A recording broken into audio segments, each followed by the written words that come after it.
ద్వితీయోపదేశ కాండము 20వ అధ్యాయం 4వ వచనం. మీ కొరకు మీ శత్రువులతో యుద్ధము చేసి మిమ్మును రక్షించువాడు మీ దేవుడైన యెహోవాయే. Amen.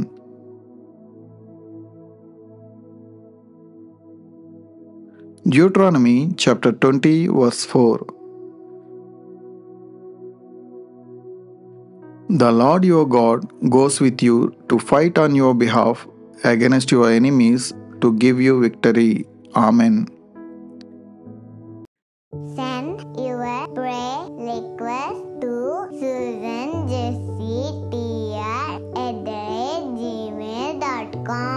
We will pray for you. Don't forget